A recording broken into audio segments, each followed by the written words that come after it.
Can Russia survive if attacked by 100 NATO and US fighter planes? The war between Ukraine and Russia has now claimed many lives on both sides. The Ukrainian side is currently receiving attacks from various directions from Russia. This makes the world worry about the safety and security of Ukrainian citizens.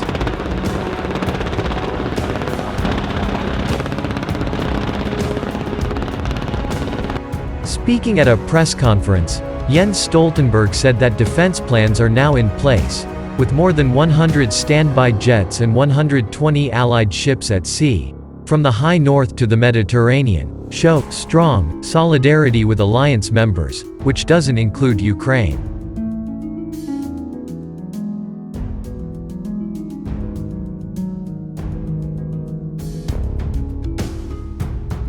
Asked whether this plan had been activated previously, the NATO chief declined to comment if the information was beyond public knowledge. Troops with greater freedom of deployment would include a NATO response force, 40.00, including a very high readiness force of 5,000 as strong, as he said. The response force has never been fully activated since its inception in 2003, according to the House of Commons, but elements have been activated to assist with the 2021 Kabul evacuation and natural disasters. If the NATO response force is fully activated, it will be a first for the alliance.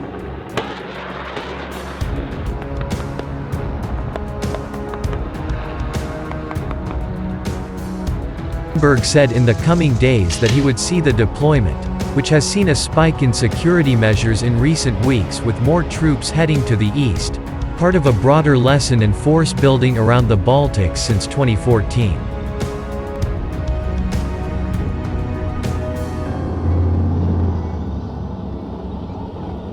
When Russia annexed Crimea, NATO has no representation in the region.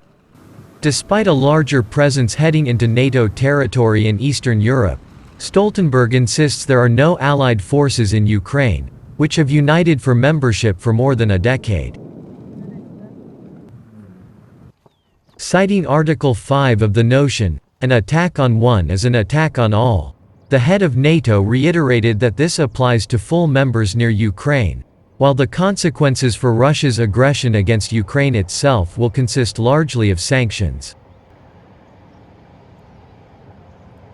5,000 Spetsnaz, Su-35, S-400, Panzer S-1 and advanced warships surround Ukraine. Russian air defense systems are also highly proliferated and are currently used by dozens of countries around the world.